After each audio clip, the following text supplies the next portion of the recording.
7/13/2024. We're in Taigong's 6 Secret Teachings, Chapter 4, Tiger Secret Teaching, Fire and Warfare.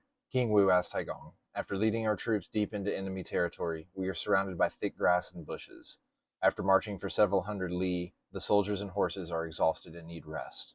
The enemy takes advantage of dry weather and a strong wind and lights a fire upwind. Their elite cavalry also ambush us in the rear, causing our 3 armies to panic and scatter. What should we do?"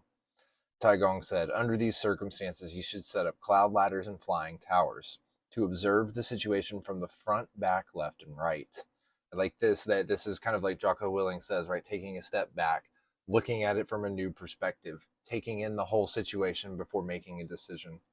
If the enemy sets a fire, you should light a fire in the spacious area in front of you and your troops and spread it. At the same time, light a fire to the rear of your troops to create a burnt and blackened area. If the enemy advances, the troops should defend this blackened space. When the enemy sees the fire, they will retreat. You establish your formation on the blackened ground. Use strong soldiers and crossbows to protect both flanks and continue igniting grassland to the front and rear. The enemy will not be able to do any damage to you. King Wu asked, "If the enemy lights a fire to our left, right, front, and back, and the smoke covers our troops at the same time, the enemy attacks the blackened ground, what should we do?" Taigong answered, "In this situation, allocate attack chariots to the 4 sides and cover both flanks with strong crossbows. This formation will not lead to victory, but it will prevent defeat." Sometimes that's just what you have to do. You just have to make sure to do whatever it is so that you don't get defeated.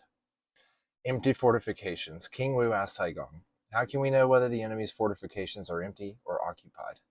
How can we discern the movement of the enemy's troops?" Taigong said, "A general should know heaven's trends, earth's advantages and disadvantages, and the affairs of the people. From the high ground, you can observe the changes in the enemy's situation. By observing fortifications from afar, you can tell whether they are empty or occupied. By observing the movement of soldiers, you can see the maneuvers of the enemy." King Wu asked, "How can you know such things?" Taigong answered, "If you cannot hear drums or bells, if the birds are undisturbed, if dust is not raised, you can tell the fortification is empty. The enemy is using dummies to deceive you. If the enemy retreats in a rush, but not very far, and returns too hastily, the maneuver will be chaotic and disordered. Without order, their formation will be chaotic. In this situation, you can attack them rapidly. Even if your number is small, you will gain victory." And that wraps up chapter 4, taking us into Leopard's secret teaching next, chapter 5.